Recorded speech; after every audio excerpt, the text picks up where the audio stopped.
WFNCJams.com. We have another great show we want you to hear, coming to you live from the Commodore Grill, West End. You're going to be listening to Debbie Champion's Songwriter Round. Great entertainment, great shows. Make sure you check it out in person. If not, listen to it live each and every Sunday from 7 p.m. to 11 p.m. on WFNCJams.com. When it comes to parenting, there are no perfect answers. But that's okay, because you don't have to be perfect to be a perfect parent. Teens in foster care will love you just the same. For more information on adoption, visit adoptuskids.org. A message from the U.S. Department of Health and Human Services, Adopt U.S. Kids, and the Ad Council. Songwriter Ranger Round. Station. I'd like to report a bear hug. Okay. I put out my campfire and Smokey Bear hugged me. So you drowned the fire, you stirred it, drowned it again, and felt that it was cold? Uh-huh. Yeah, but he's just letting you know you did good. Bear hug from Smokey Bear. Status update. I'm gonna let you go now. There are many ways to start a fire, but one sure way to put it out. Learn how you can do your part at SmokeyBear.com. Sponsored by the U.S. Forest Service, Ad Council, and your state forester.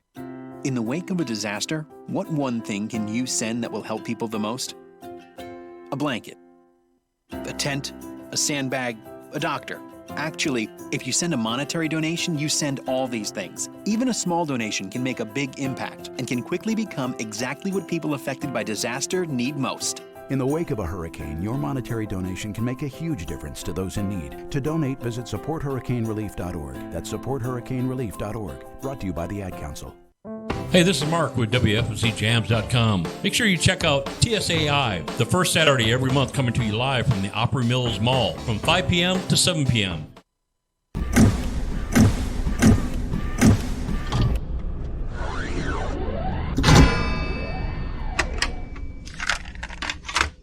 What is this now? What is this now? Welcome to Midnight Madness. I look at Midnight Madness for the novice as the gateway drug to the festival experience. Midnight Madness, Midnight Madness, Midnight Madness, yeah.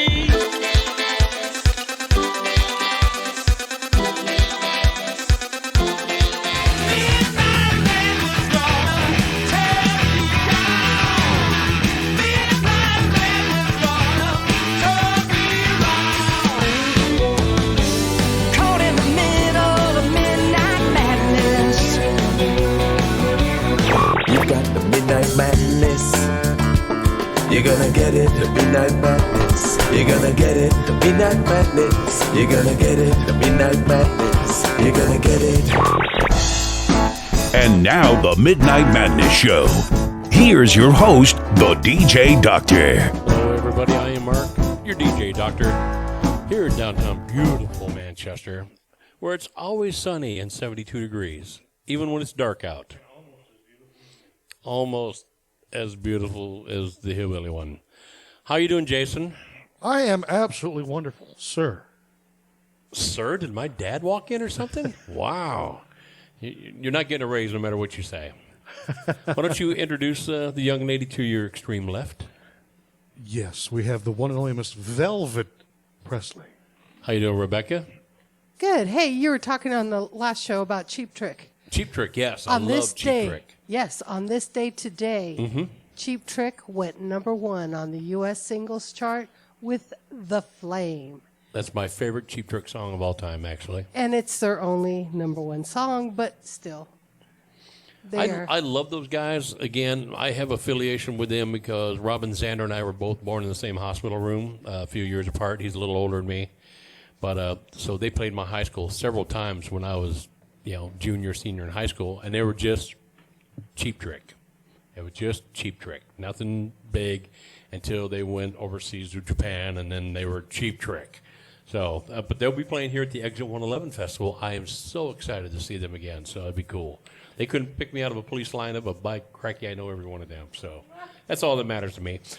We want to say hey to Brian. Brian's down in Pulaski Central running the show. Unfortunately, he's got a microphone that is not cooperating with him tonight. So, Brian, thank you for putting the show on. We have heat, but he's got the teleprompter going. I'm actually in a wind tunnel. Well, now. Okay, he's at the Air Force Base. They're checking some stuff going on. But we want to thank Chris at heatfmradio.com out there in New York. We want to thank Lisa T. there down in Alabama at Muscle Shoals. We want to thank you for tuning in with your station tonight. We got a fantastic artist on tonight. Yes, we do. We have not had this gentleman on. We were just talking off here about two years roughly. So why don't you go ahead and introduce this young man, and we'll get the. I would love to, but I forgot his name. Hang on a second. We got CDs. You know. I don't know where you might find his name at. We have the one and only Mr. Kent Maxson, and I'm very pleased he's here. Yeah. Kent Maxson is with us tonight, and he brought toys, so we're excited about that. Kent, how you doing, man? Doing good. How are you? Not bad. Again, we talking off air. We haven't seen each other for a couple of years. You've been busy, though, so we're going to have you play a song, and then we're going to kind of catch up what happened in that 2-year gap that I haven't gotten to see you or get to see you perform. So what song would you like to kick off the show with, and then let's get to Remember Ken. Well, I guess I'll start off with a little introduction of a song. Okay. As you know, you become a songwriter and you just become filthy rich. And so I put out an album, I guess it'd been a year and a half ago maybe. Okay. And this is a title track called We'll Write Songs for Who. I come from a small town like everybody else, trying to catch that crazy dream. Jumped in my truck, next stop Tennessee, just me and this old six-string. They were cheering my name as I drove away, saying you're gonna be a star. Well, it's 3 years, 4 years, 5 years later, still just me and this old guitar.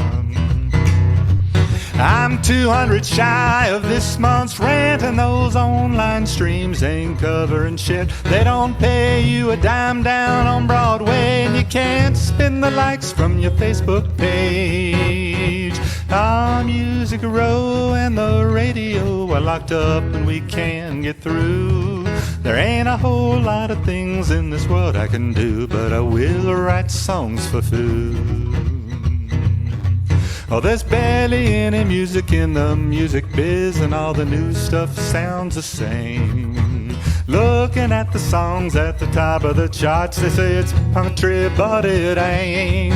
Well, the lawyers and the labels got it all figured out to keep the money for themselves, while the writers are waiting on the restaurant table, watching it all go to hell. I'm 200 shy of this month's rent, and those online streams ain't covering it. They can't be, and you can't spin the likes from your Facebook page. Our Music Row and the radio are locked up and we can't get through. There ain't a whole lot of things in this world I can do, but I will write songs for food. I keep on trying, and sometimes I wonder why, but I still got the fire, and I'll do what I got to do to survive. I'm 200 shy of this month's rent. Those online streams ain't covering it. You can't on Broadway, and you can't spin the likes from your Facebook page. Our Music Row and the radio are locked up and we can't get through. There ain't a whole lot of things in this world I can do, but I will write songs for food.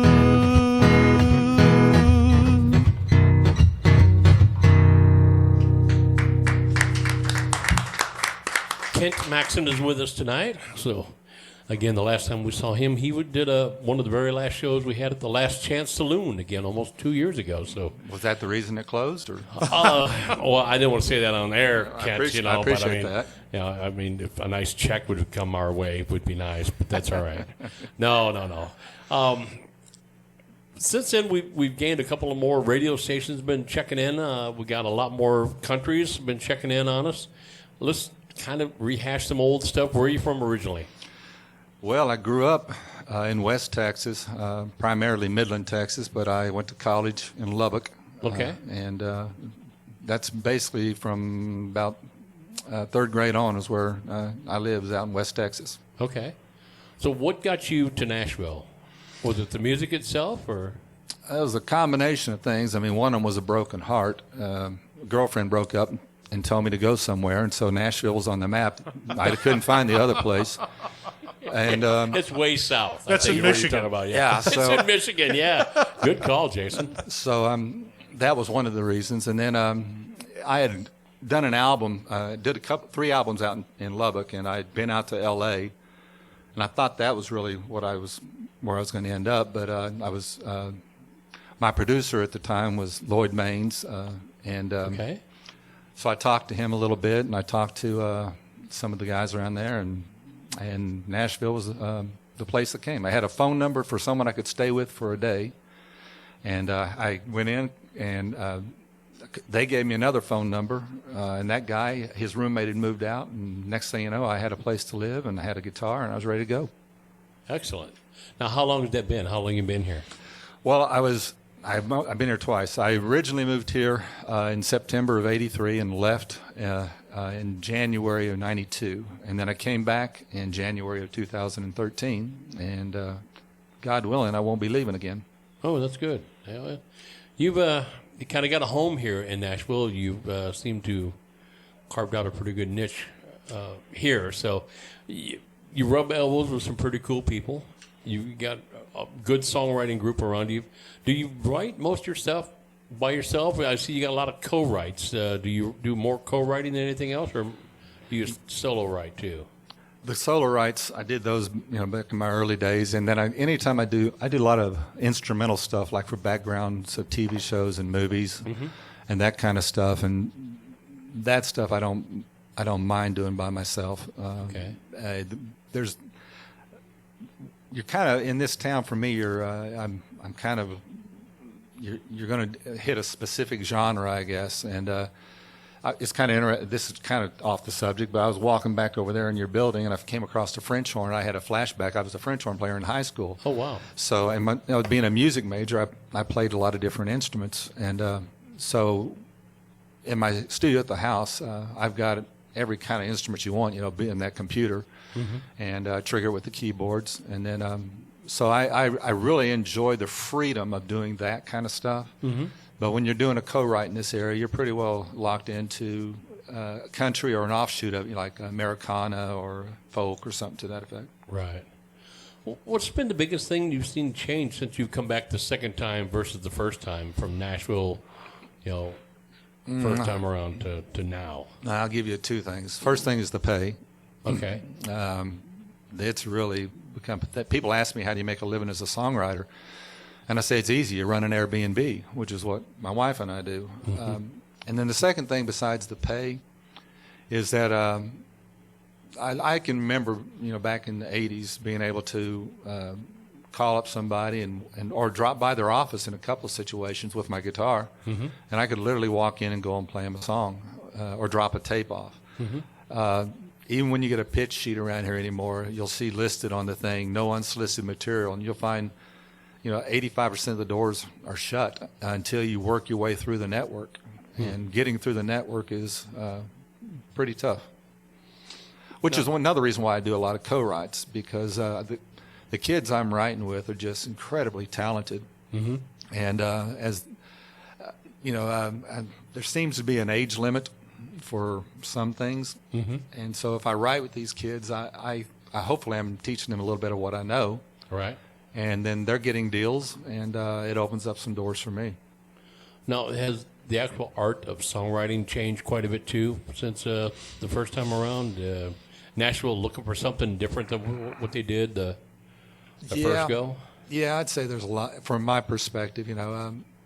Back in the, I do sound like an old man now, but many moons are still cool. Back when I still had teeth, they were wooden then too, weren't they? Exactly. Well, I can remember like going going into a kitchen with two of us having a guitar and just trying to write the best song we could write, and. Right now, I've seen some songs that have 14 co-writers, and if you so much as breathe on that thing, they're going to put their name on it. Yeah.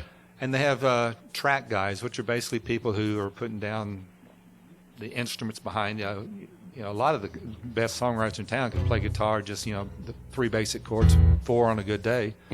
Their lyrics were incredible, and they had some insight. But now the the hybrid blending of all these genres, you know, where you really can't tell country from rap from you know, whatever soul.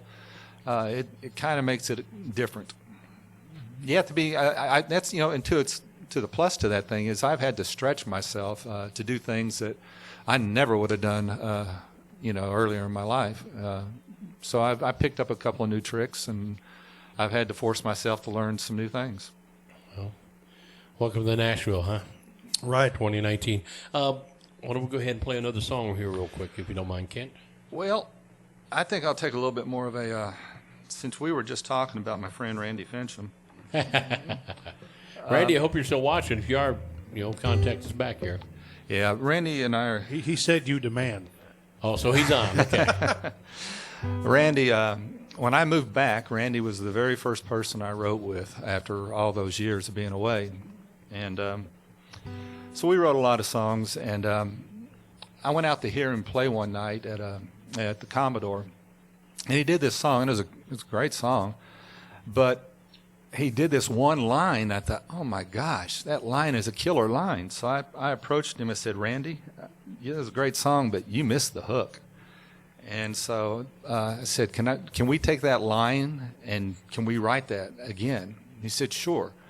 So with that, we wrote this new song, and that's part of my introduction. I guess the other introduction was while I was away, I went to work for a very large audio company, and I had a big, nice title, you know, global this, that, and the other manager. Mm-hmm.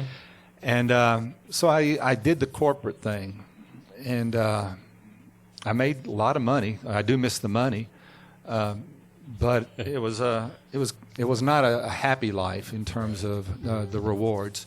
And so I kind of combined that with this hook that Randy had, and we wrote this little song, and it's on the Will Write Songs for Food album.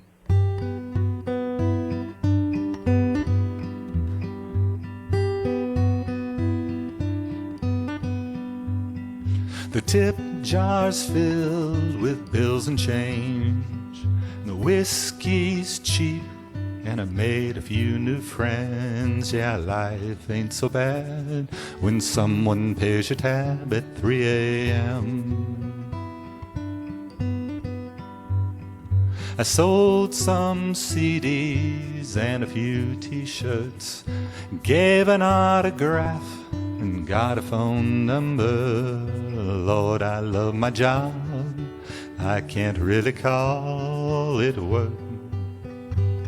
I'm sleeping in the back of my old Cherokee, living on my music and eating mac and cheese. I got empty pockets and holes in my jeans, but I'm close, so close, just 6 strings away from my dreams.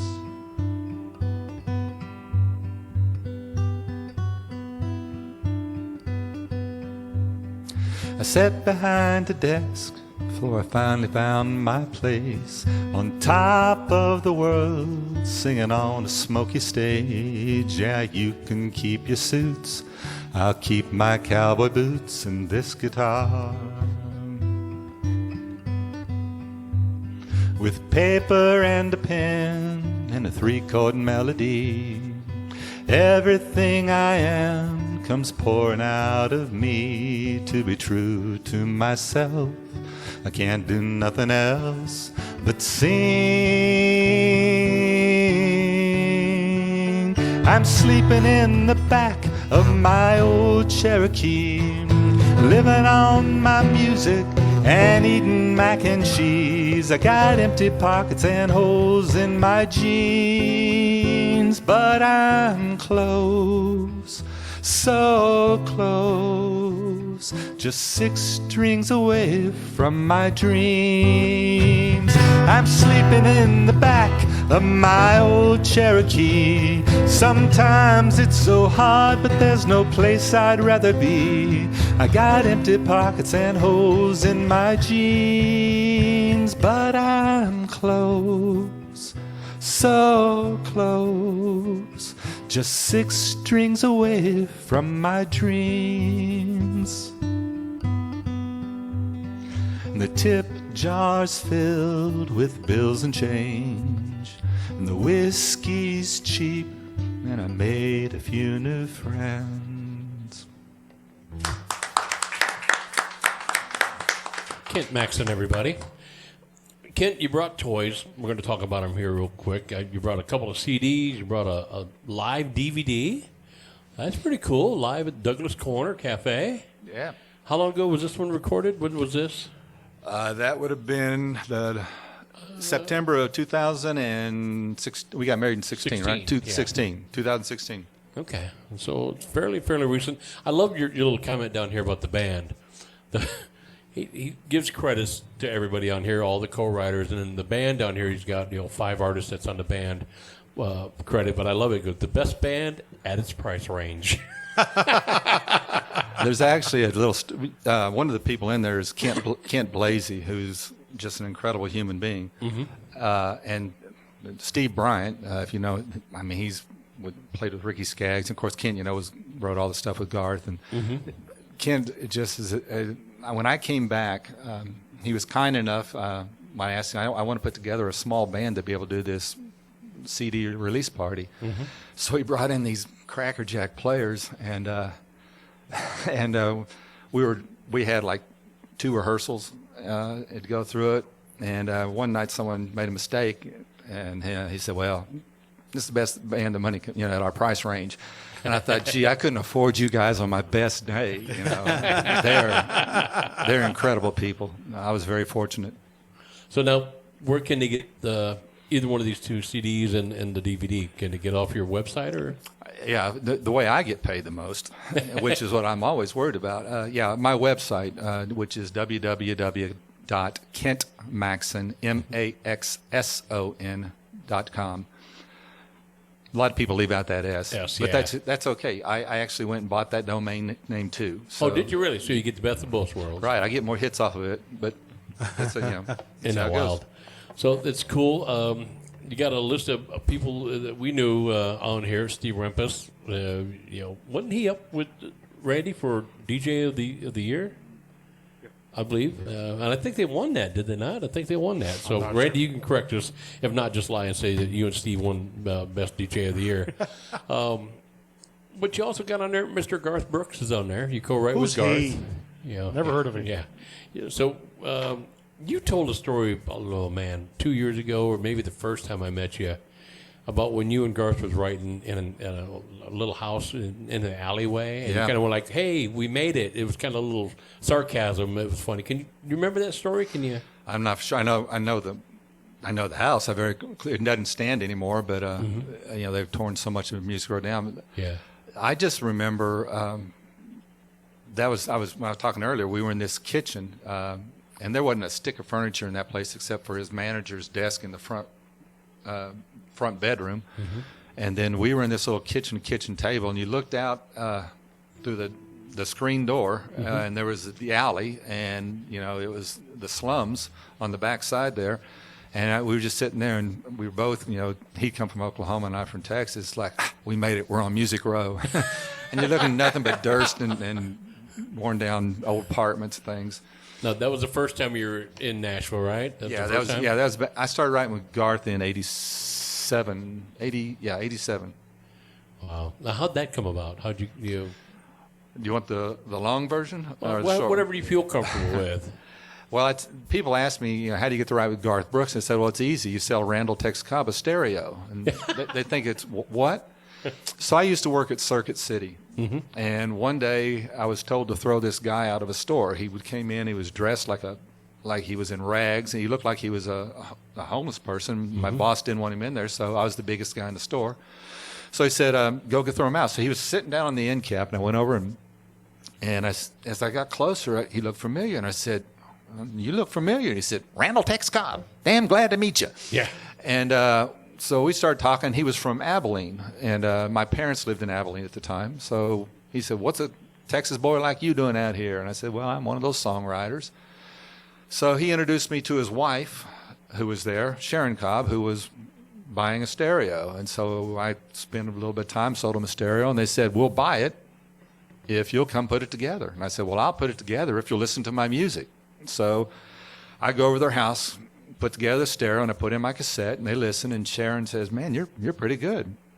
Why don't you call Bob at ASCAP and tell him we sent you? I said, okay. So I called ASCAP, and I asked for Bob, and they said, well, he doesn't work here anymore. Oh. I said, well, Randall and Sharon Cobb told me I need to get a hold of him. He says, well, here's his phone number. Give him a call. So I called him up, and I said, Randall and Sharon Cobb told me to get a hold of you. And he says, well, I don't do that kind of stuff anymore. But since you're a friend of Randall's, come on over, and I'll listen. So I trucked over with my little cassette, and I put it in. He listened. He said, you're pretty good. He says, well, I don't do that stuff anymore with ASCAP because I started managing this new act. And you guys might hit it off. You open to write with him? I said, sure. And it was Garth. Isn't that wild? And that's how it started. Working at Circuit City leads one to the next. Now, people don't know who Randall Tex Cobb is. Now, I do. Yeah. Well, his biggest claims to fame, I guess, are he got in the ring with, he got the crap beat out of him by Larry Holmes. Yeah. In a heavyweight fight. And Randall, if you heard that, I'm kidding. You held your own. Yeah. You did great, Randall. He's a big guy, and he's a nice guy. And then he was in a lot of movies like Ace Ventura and the guy that's Raising Arizona. When the UPS delivery guy. Yeah. But I bet it was something nice, though. He was with Nicolas Cage, was he not? Part of right. Nicolas Cage movie, yeah. Yep. So, check out Randall Tex Cobb. Henceforth, it helped Kent Maxson's career. I think that's kind of wild. Yeah, I met a lot of people in that Circus City.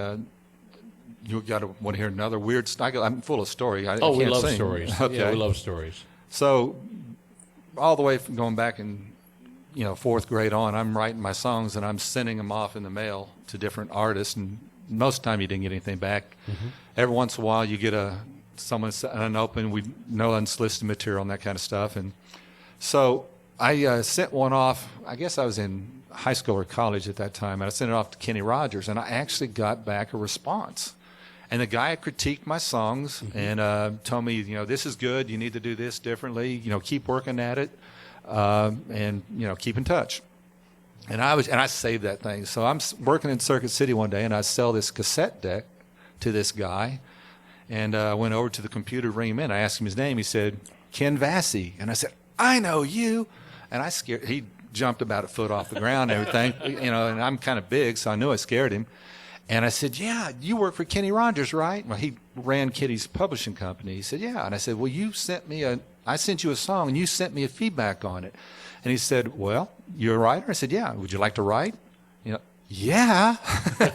Wow. So I got to start writing with him, and he took me into the studio where he used to do the tracking for Kenny while Kenny was on the road, and then Kenny would come put his voice on it. So he introduced me to tons of people. Wow. Yeah, a lot of cool people that I met there. Sometimes just be in the right spot at the right time, but you also have to be ready for that too. You kind of create your own opportunities in Nashville sometimes, but sometimes it's just pretty cool to be lucky too. So, and what was the first cut you had? The very first cut, besides me, I had the first one that someone else. Well, I remember my first song deal, and I remember my first cut. My first song deal, I signed a Christian piece with word music, and that was like within the first year I was here. The first cut was by a Canadian by the name of Doug Dixon.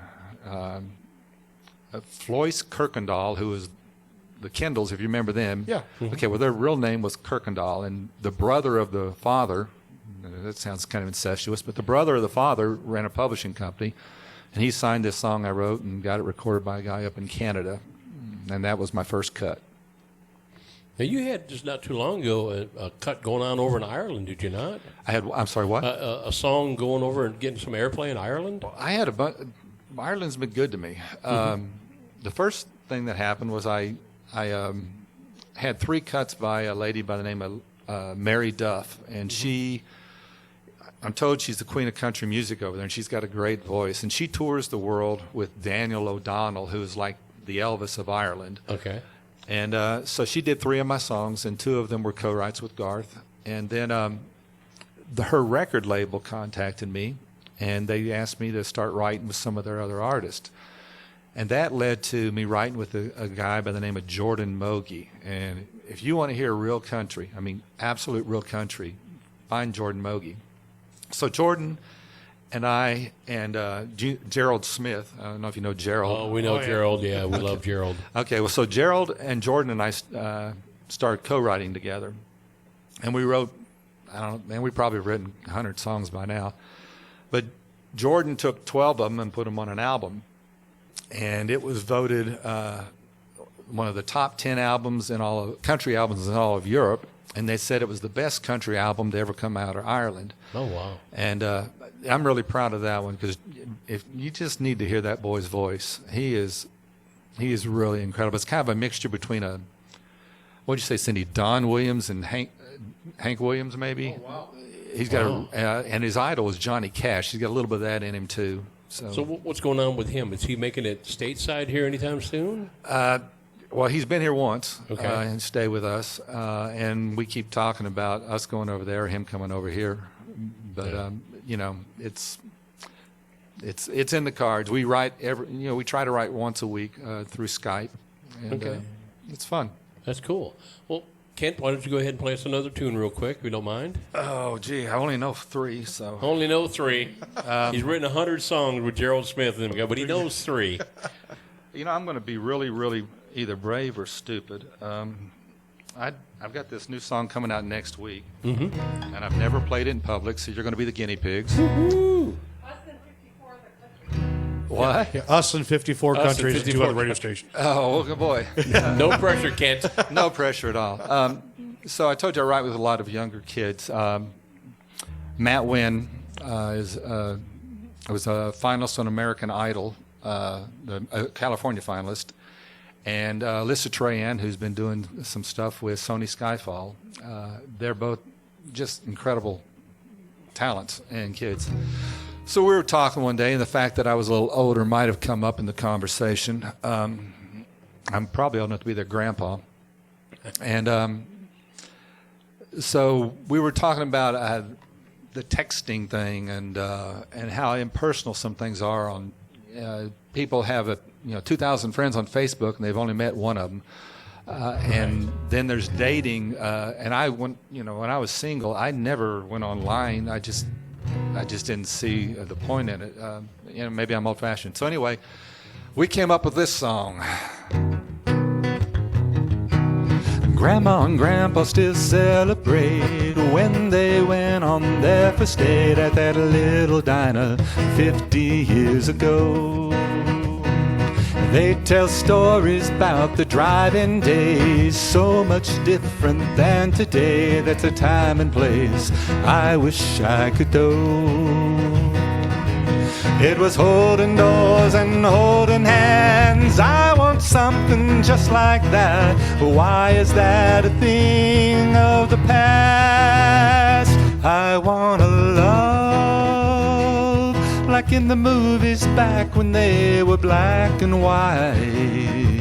Just like a song George Strait would sing on a moonlit country night.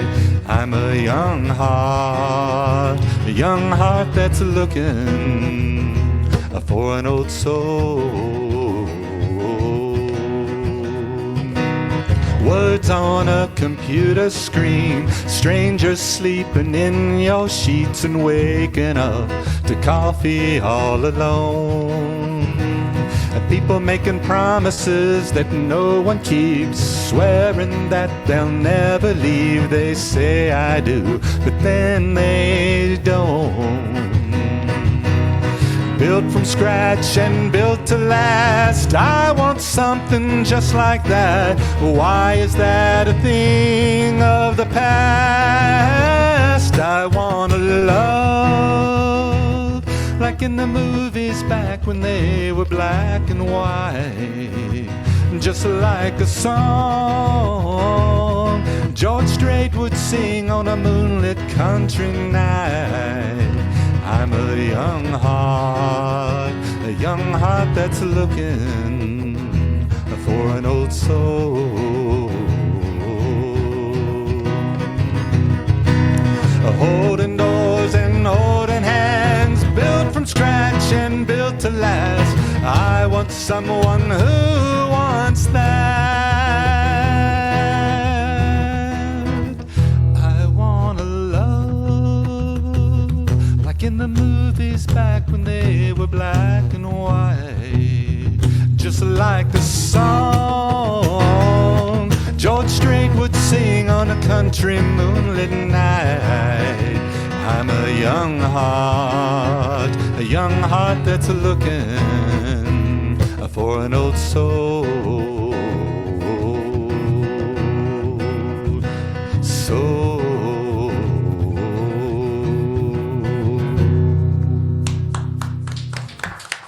Kent Maxson, everybody. You got a couple of comments. Uh-oh. Oh, no. Supposed to tell you Blazy said hi. Kent's listening. He is one of the kindest men. I can't say enough good things about him. And by the way, if others are out there listening, if there's more than just Blazy, I had to pay him for that. He's got his 10-year anniversary show this Friday at the Douglas Corner. He's been playing with his band, the 4-piece band, now for 10 years. And if you've never seen his show, it is awesome. He's just an incredible human being, and besides being a great songwriter. So Kent Blazy is going to be at Douglas Corner this Friday? Yes, sir. Okay. I also want to thank Credenda. They have started a watch party as well. Yes, so. Barbara and the gang.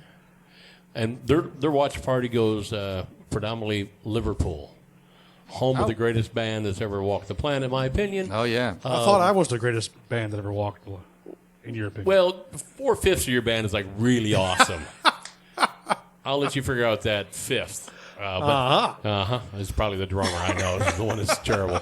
But we want to say hey to everybody that's over in Liverpool. We just absolutely love you guys. Thank you for sharing our music. Thank you for listening to Kent Maxson. You're listening to a Nashville legend with songwriting. He plays and writes with everybody. Not yet. He writes with all the good ones. So, I knew where you're going, Jason. I saved you, Kent. I just saved you on that. But he plays with a lot of great artists. He's got a great repertoire of stuff, but he's international as well. So Ireland loves him to death, and Liverpool is too today. So thank you guys over there in Liverpool. Thank you, Barbara from Credenda, for sharing that. We got to get her back in the studio. When are they coming? I can tell you that momentarily. Is it October, was it? No, it's before that. Was it? Yeah, it's actually September. No, end of this month. Oh, great. They're back on the 30th of July. 30th of July. Man, that's great. So we're looking forward to seeing Barbara and Credenda back here. So stay tuned for that. So, Kent, what's next for you? You're busy. You've got this single coming out. You're saying you're releasing a single every 2 weeks? Every 2 months. 2 months. Okay. So how many singles do you got out now? Is this the second one coming out? Off of this EP, yeah. I have no idea how this music business works anymore. Not that I ever knew. For me, and if there are people out there that are listening and like anything of what I've done or want to know more about what I do, I'm not going to make a living streaming music on Spotify, and not unless everyone in this creation starts doing it. For me to make a living at what I do, and let me just rephrase that. I don't really even want to make a living. I want to make enough money to be able to do it again. I mean, I think that's really all a songwriter or a musician wants, is give me enough money where I can go back in the studio and do it again. Mm-hmm. Well, the avenue that I've chosen is called Patreon, and it's pretty simple. There's different pledge levels, okay. $1, $3, $5, $10 a month. And at the very basic price of $1 a month, you get a new song every Monday. Every Monday I put out a new song from my catalog. And these are things, some of them never get released. They may be the work tapes that I've done. They may be they're just, every Monday I'm putting a song out there. You'll also get the first releases of like this Old Soul. I released it to my Patreons with the video and then the instrumental tracks. I released that over a month ago to them. And there's online concerts where I'll bring in some friends of mine. We will play. They can ask us questions. There's just, we do different rewards. But that is how I can it ain't cheap to make an album, you know. No. And so I'm scraping about that, and I run an Airbnb, and I grovel with my wife, and can I do another one? So she's been very patient with me, but it's. No, your wife is here with you, supporting you here. Is she musical herself, or are you like opposite ends of the spectrum musically? Well, she will never sing in public for anyone. Whenever, like, I'll sneak up on her when she's listening to her earpods, and she's singing, and she has a very sweet voice. Her and her sister both have a very sweet, pure voice, and they both sing better than I do. I mean, there's no doubt about that. But you'll never get her up in front of you to sing. Isn't that wild how that is? Yeah. There's a guy here in this town who's one of the best guitar players you'll never see. He cannot play in front of more than 2 people in the room at a time. But he'll smoke any jazz guitars you ever heard in your life. He will not play in front of any more than you and I, maybe, at the most. Yeah. And it's just unbelievable. Just unbelievable. And you're going, man, there's guys killing to be just a tenth that good. And there's people out there that people will never see that are so phenomenal. So when people are going, oh, I know the best guitar player in the world. No, you don't, because there's a million of them out there that are unbelievable. You'll never see them. Yeah. Well, Kent, you've had a little bit of success with songwriting. Yes, he has. A little. Here, the thing. Who was it? Someone told me that recently. So I have the gold record because Gary Allan did a song that I wrote with Garth, and people say you got to go record, and they don't. I was in a room with the guy who's in the Country Music Hall of Fame, who's the greatest. And if you can't come out with a hit when you're writing with him, let's be honest. I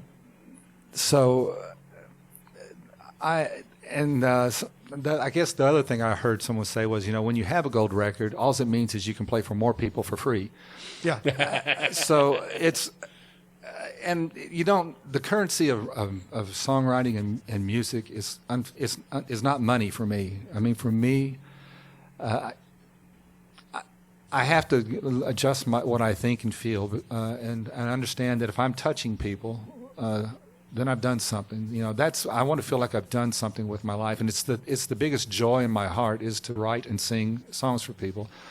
We did a song, and I can't play it on this guitar here, but I wrote a song with Nick Nichols, another really good writer, and it was called "The Minute She Remembers," and it's about Alzheimer's. And the video on it is, I put a lot of, I got a really good guy on that one, and it literally. I cannot tell you how many people have written me or found me and told me we captured it and how special that song was to them. I actually watched the video. It's very touching, a very great song. Yeah, well, the first time we talked to the guy who did the video for us, Alec. What's Alec's last name? I remember it. It's old age, and we were putting the ideas behind it, and this idea came up that was the center, that locket, if you've seen the video. And I just started crying on the spot. Yes, that's what we needed. And if again, whoever's listening out there, you can find it on YouTube. You can find it on my website. You can purchase it for $1, the video, or you can get it for free on YouTube. Your choice. But that video needs to go to people, not because the money that, the fractions of pennies I make, it's not what that's about. That song, if you've ever had someone who's suffered from Alzheimer's or dementia, I really think that this will be something special for you, and it needs to get out there so more people are aware of it. And I think that's exactly what music is supposed to be about. Absolutely, anyway, yes. Feeling the touch Yes. and emotions. You're talking about that, and I'm fortunate. Both my parents, my dad just passed a year ago this month. Brain was solid, rock solid, better than mine was when I was 18. So I never had to go through that. But Russ Roberts has got a song about his grandmother. What was it, Forever 17? Yeah. Forever 17 or something like that. Great song. That grandmother just kind of keeps going back in time, and everything's fresh. And it's just a great song, and that song makes me almost want to just break down every single time I hear it. And I think that's what songs are supposed to be. They're supposed to be emotional and mean something. So You're kind of hitting on, for me, I wrestle with this. I've gotten so discouraged over the last 6 months to a year about things, and the sad thing about it is that the beauty of music gets messed up because of the business of music. Right. And they don't always coexist. I know some incredibly talented people that are not making a living at it, and they can't make a living at it. Sometimes it's their own doing, but the business of music can really mess up the beauty of why we ever got into this thing in the first place. Well, the first artist tonight talked about doing it for the right reasons, doing it for, because it's right and it's fun and it means something to you. Hopefully the money comes with that. Hopefully it pays the dues and stuff. A lot of times it don't. We all have to have other part-time jobs or do whatever we do. But, the ones that I enjoy watching on stage that, even as they get successful, I love to watch REO Speedwagon because it looked like they could play for free and they just had a ball. Skinner looked like they were just having a ball. They looked like they never got paid. Right. The poor guys. We're starting to run out of time. Are we really? Yeah. Is it going that fast? Do you mind doing your hit, the Gary Allen tune? Sure. And then maybe we can squeeze one more in. Well, we might be able to get two in. This is going quick. All right. Long story short, I wrote it with Garth, based on a true story. Who's Garth?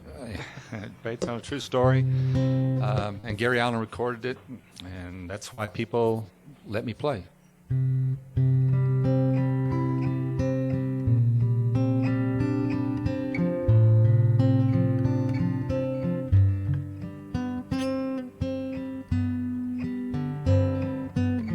He asked her to dance 3 songs ago.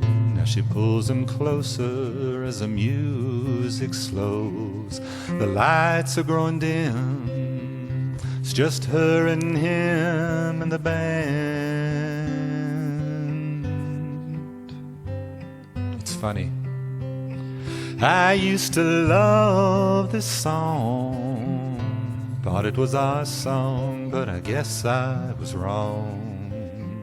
From where I'm sitting, I can see where we stand.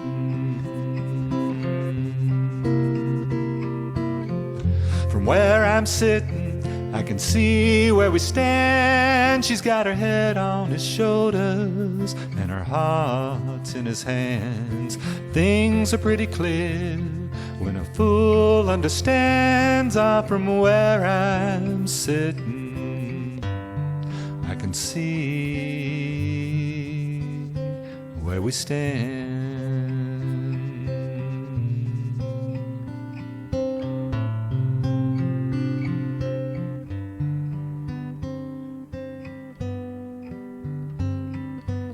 I'd never seen her dance like that before. Don't think I can take much of this anymore.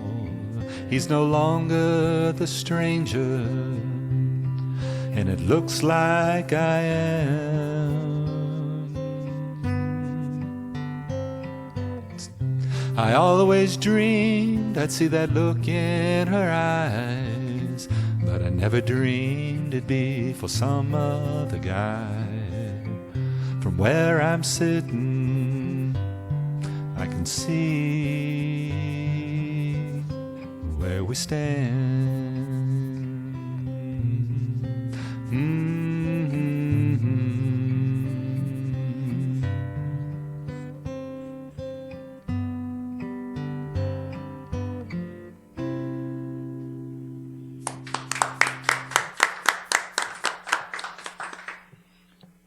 Absolute wonderful song.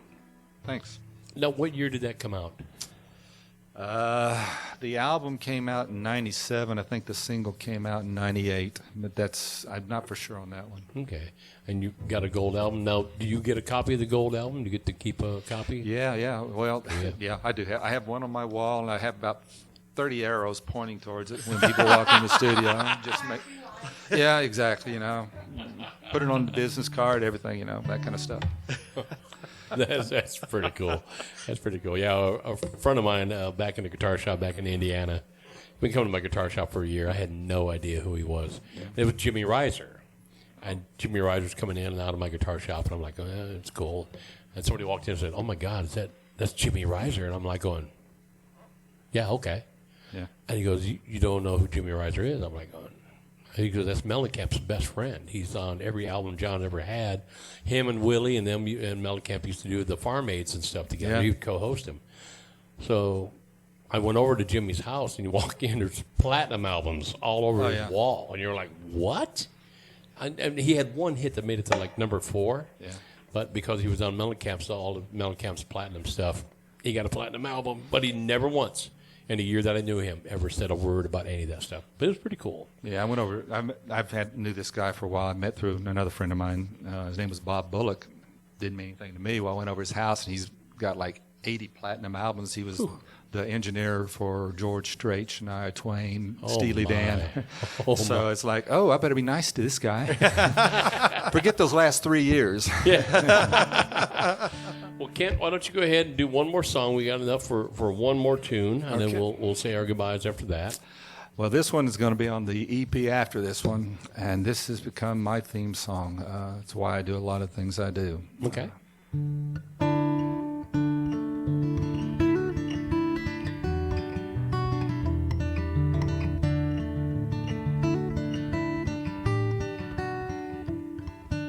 It's been written on pages and stone, and it's just words until it hits home.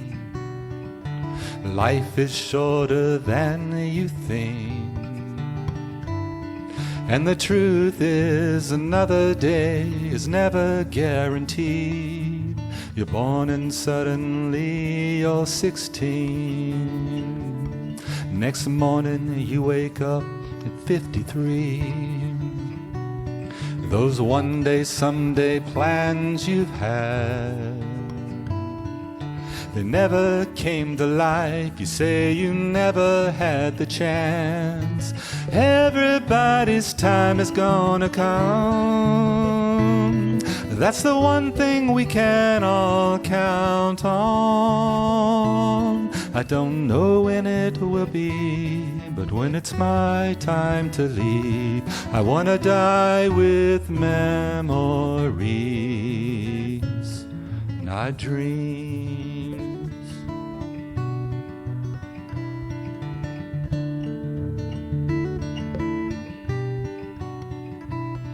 I don't know how much time I have left, but I know I don't want to have any regrets. Work and bills and income taxes, life fills up with these distractions. Before you know it, you're looking back and wondering what happened. Everybody's time is gonna come. That's the one thing we can all count on. I don't know when it will be, but when it's my time to leave, I wanna die with memories, not dreams. Gonna take that trip and call that friend, tell the ones I love them again. Do all the things I always said, and maybe a few I didn't yet. 'Cause everybody's time is gonna come. That's the one thing we can all count on. I don't know when it will be, but when it's my time to leave, I wanna die with memories. I wanna die with memories, not dreams.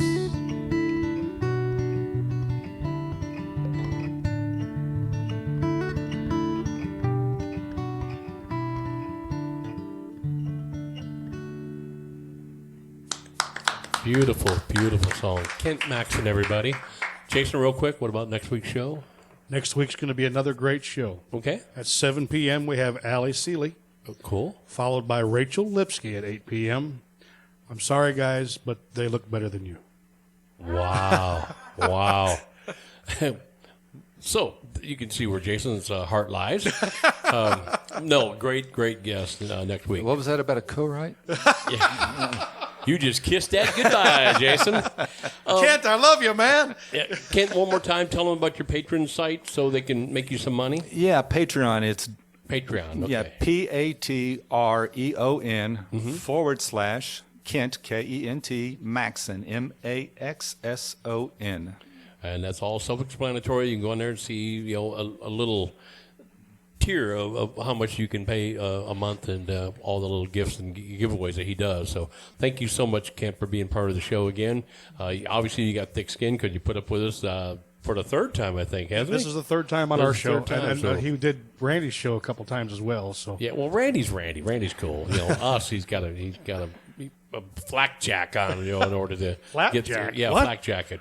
Bulletproof vest. Flak jacket. Oh, okay. I that's right. thought you said flapjack. I was thinking pancakes. The show was going so well right at that line. I shouldn't even have crossed that line with him. But we want to thank you, Kent, for coming out and putting up with us again. We wish you the best of luck.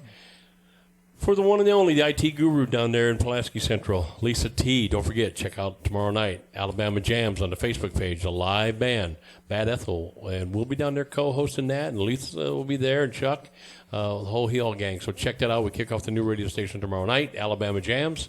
We want to thank Chris at heatfmradio.com. I want to thank the Velvet One, Miss Rebecca Presley, Jason, the Hillbilly Heartthrob, who's got Make America Great hat on again, and a Kaylee Hill shirt, kind of unique. So, nice combination. And I am Mark, your DJ Doctor. With that, we want to say, everyone, good night.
User disconnected from your channel.